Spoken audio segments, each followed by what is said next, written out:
Nous savons que cette femme n'a pas eu peur de la foule. Cette femme ne s'est pas dit, mais avec toutes ces épreuves qui sont devant moi, avec toute cette foule qui est devant moi, est-ce que je pourrais même lui adresser mon sujet de prière? Elle n'a pas considéré. Je vais dire à quelqu'un, avant que je rentre dans mon message, par rapport à la vie de cette femme, je vais dire à quelqu'un, quelles que soient les épreuves qui sont devant toi, quelles que soient les personnes qui sont devant toi, qui font que tu ne dois même pas croire en toi, qui te disent que ce que tu crois ne sera jamais possible, quels que soient les gens qui te font douter de toi, quelle que soit la foule qui est devant toi, pendant que tu veux avancer, quels que soient les problèmes, les difficultés, je vais te dire quelque chose. Il y a une chose qui peut te faire traverser ces problèmes. Il y a une chose qui peut te faire traverser ces épreuves pour pouvoir arriver et toucher Jésus là où il faut le toucher. Cette chose s'appelle la foi.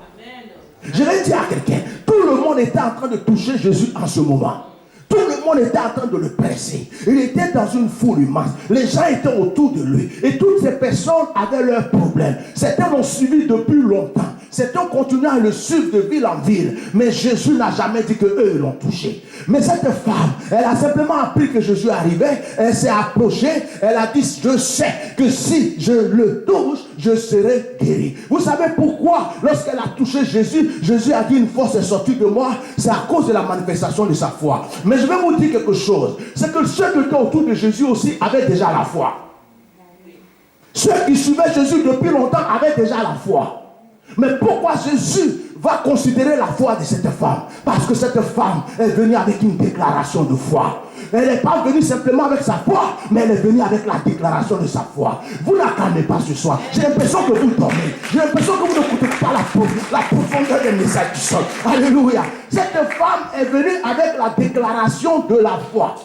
Ce qui a pu la permettre de toucher Jésus et être guérie, c'est parce que elle a d'abord dit, je sais que si je le touche, tout simplement, je serai guéri.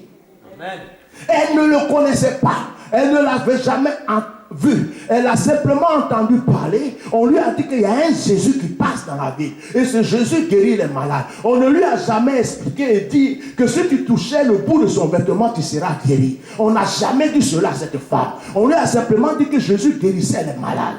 Mais cette femme elle-même, elle a réfléchi. Elle a dit, si cet homme guérit les malades, s'il est aussi puissant qu'on le dit, je n'ai pas besoin d'aller lui expliquer mon sujet comme tout le monde le fait. Je n'ai pas besoin de le suivre comme tout le monde le fait. Moi, je vais faire quelque chose d'exceptionnel. Je vais rentrer dans la foule et je vais toucher son vêtement. Mais je sais que si je touche son vêtement, je sortirai de là guéri. C'est la manifestation de sa foi et la déclaration de sa foi qui l'a amené à être guéri. Vous n'avez pas dit pouce. J'ai pas entendu. Dites d'accoucher, je continue. Elle a déclaré sa foi. Lorsque la pauvreté est en train d'être envahie, lorsque l'échec est en train d'être envahi, lorsque les problèmes arrivent, lorsque les difficultés sont là, lorsque même on vient te mettre les menottes pour dire, toi tu ne dois plus vivre sur ce territoire, va dans tel endroit. Voici la foule qui est là.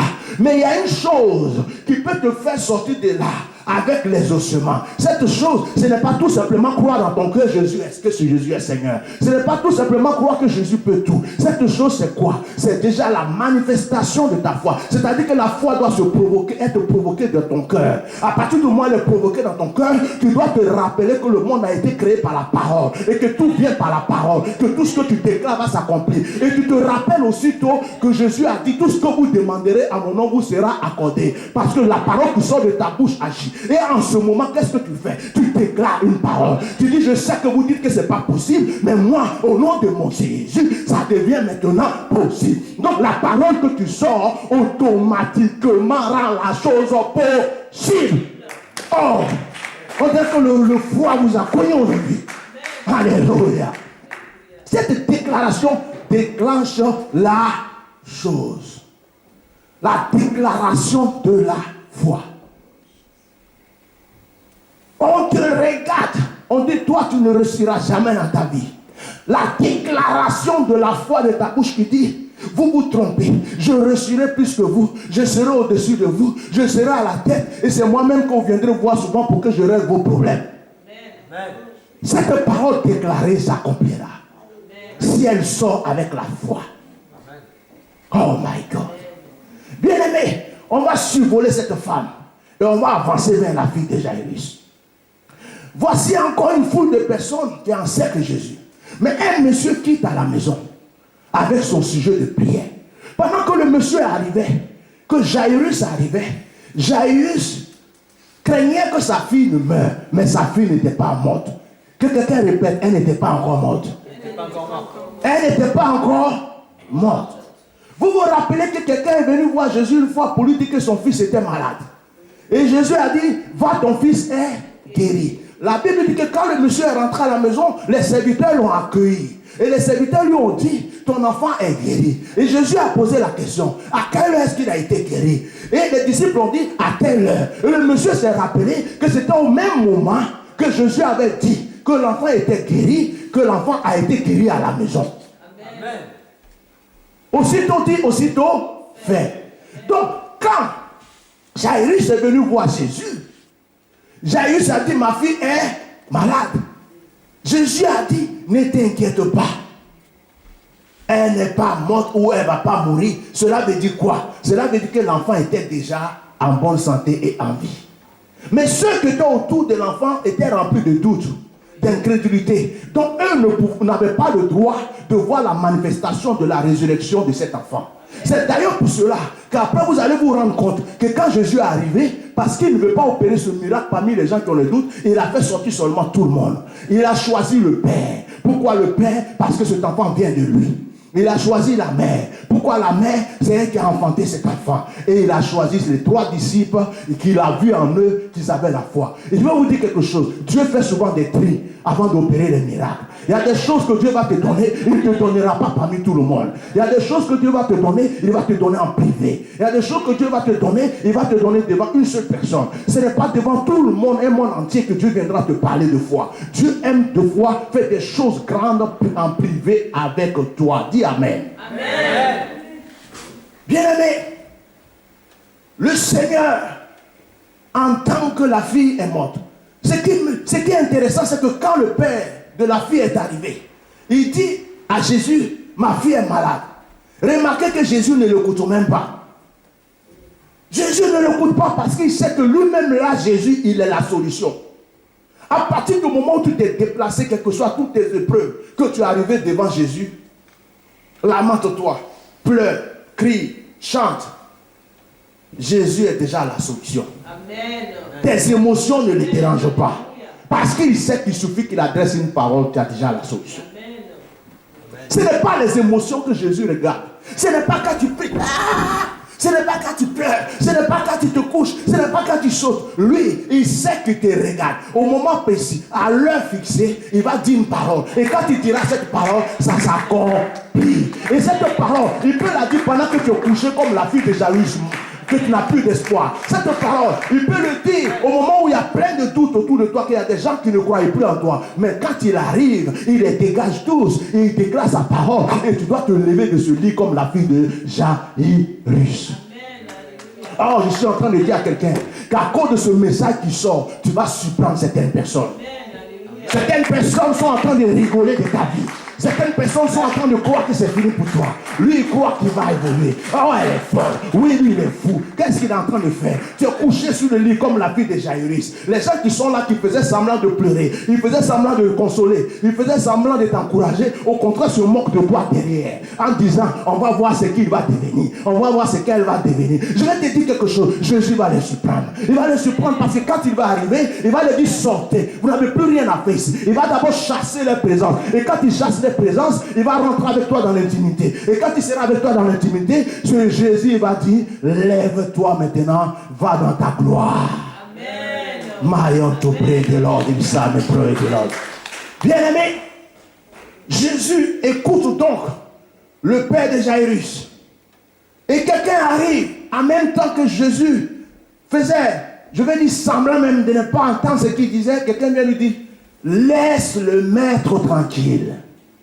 Ta fille est déjà morte. Qu'est-ce que tu es en train d'attendre? Tu attends que des gens t'encouragent pour ta bénédiction. Tu attends que des gens viennent te dire, vas-y fonce, sois millionnaire. Tu attends que des gens viennent te dire, vas-y fonce, tu vas te guérir. Non. Tout ce que les gens viendront te dire, c'est laisse tomber. ça ne sert plus à rien. Laisse tomber, tu ne voleras pas. Laisse tomber, tu ne changeras pas. Laisse tomber, ton cas est spécial. Laisse tomber, on dirait que Dieu t'a oublié. Des gens viendront pas pour t'apporter des bonnes nouvelles, mais ils aiment apporter les mauvaises nouvelles. Ils aiment venir décourager. Ceux qui vont t'encourager ne sont pas beaucoup. Mais Jésus était là. Et quand Jésus a entendu et qu'on a dit, laisse le maître tranquille, ta fille est déjà morte, c'est là que Jésus a décidé d'intervenir. Maya Taka, vous n'acclamez pas le Seigneur. Maya, on te prie de l'ordre. Je dis, soyez des chrétiens fous. Alléluia. Des messages comme ça, on arrache la bénédiction qui est dedans en poussant des cris de joie, en acclamant, en courant dans l'église. On n'est pas des catholiques ici. On n'est pas des protestants de je ne sais pas quel siècle ici. On n'est pas une église morte. On est une église vivante. Tu peux courir dans ce lieu. Tu peux sauter dans ce lieu. Ça ne dérange personne. Bien-aimés, ils arrivent. Jésus lui dit, ta fille, t'inquiète pas, ta fille n'est pas morte.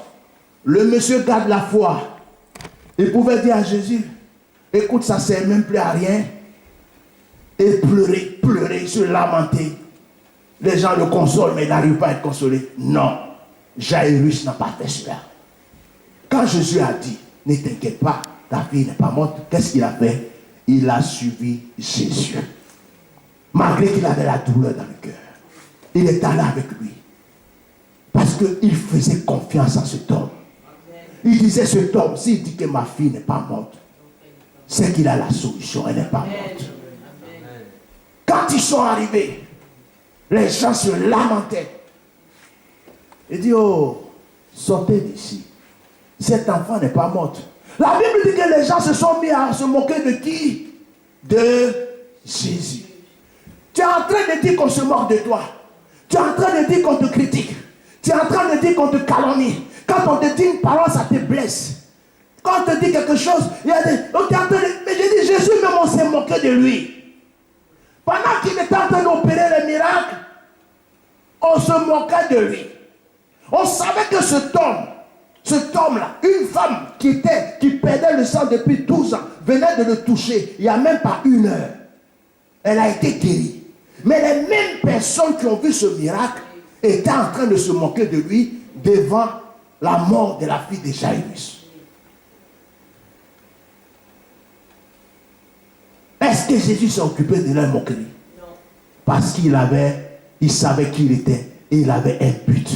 C'était la résurrection de cet enfant. Amen. Il ne s'est pas tourné vers eux pour dire, pourquoi vous vous moquez de moi? Vous ne savez pas que je suis Jésus de Nazareth, le Tout-Puissant, le Dieu tout. D'ailleurs, toi tu es foudroyé, toi tu es consumé, toi tu tombes dans le tombeau tout de suite. Jésus n'a pas ouvert sa bouche. Il a dit simplement, faites-les sortir. Je vais dire à quelqu'un, Dieu doit dégager de ta vie, là, bientôt, tous ceux qui viennent créer en toi des scandales et des trucs. Vous n'avez pas gardé Jésus.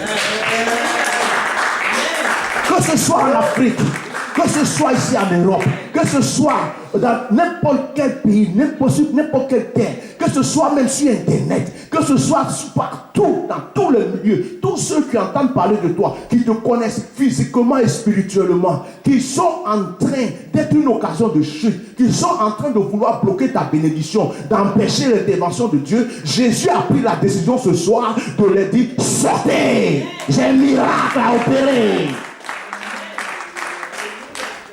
J'ai un miracle à opérer. Sortez de ce lieu. Amen. Et ils s'enfuiront. À partir du moment où ils sont sortis, Jésus rentre dans le lieu. Oh my God. La Bible dit qu'il a attrapé la main de la jeune fille. La Bible ne dit pas qu'il a brutalisé la jeune fille. La Bible ne dit pas qu'il a secoué. Dieu ne te brutalise pas quand il veut agir avec toi. Il déclare juste une parole. My God, tu as compris ce que je suis en train de dire. Il déclare juste une parole. Il n'a pas besoin de te brutaliser. Dieu ne te brutalise pas. Il déclare une parole. Et cette parole n'a pas le choix que de s'accomplir. Alléluia. Amen. Il touche la main de la fille. Et il dit, lève-toi. My God. La vie s'est levée. La Bible dit que tous étaient dans l'étonnement. Oh, ma sakaya. Le Seigneur va toucher ta vie. Et il ne va pas te brutaliser. Il ne va pas te secouer. Ceux qui secouent, c'est les hommes de ce monde. C'est Satan qui secoue. C'est la chair qui secoue. C'est la nature humaine qui secoue. Mais le Seigneur n'a pas besoin de te brutaliser ni de te secouer. Il vient simplement et il te touche calmement. Il te prend la main. Vous faites un. Il te dit, lève-toi. Lève-toi de ta pauvreté. Lève-toi de ton échec. Lève-toi de ton blocage. Lève-toi de tes recommencements perpétuels. Lève-toi. Il te touche. Oh, viens ici, mon fils. Viens ici, petit. Ah non, le petit qui est derrière. Fais-le venir, s'il te plaît. Viens vite. Viens tout seul. Viens. N'aie pas peur de moi. Viens. Dis. Il le touche. Il le touche. Il le touche la main. Donne-moi la main. Il le touche la main. Il dit, lève-toi. Ça veut dire quoi? Jésus prend la main de l'enfant. Il y a une révélation dans la chose. Jésus ne prend pas le pied de l'enfant. Jésus ne touche pas la tête de l'enfant. Jésus ne touche pas le cœur de l'enfant. Parce que toutes ces choses-là, à partir du moment où il a tenu la main de l'enfant, il est devenu un avec l'enfant. Donc toutes ces choses-là seront désormais en lui-même Jésus. Il sera un avec l'enfant et l'enfant sera un avec lui. Donc il a une seule parole à déclarer et tout se répare. J'ai tenu la main de cet enfant pendant que je marche avec lui. Je suis un avec lui. S'il y a un trou, que je vais sauter le trou, il sautera le trou avec moi. Si je fais pas attention que je tombe, il va trébucher avec moi. Parce que je lui tiens la main. Amen.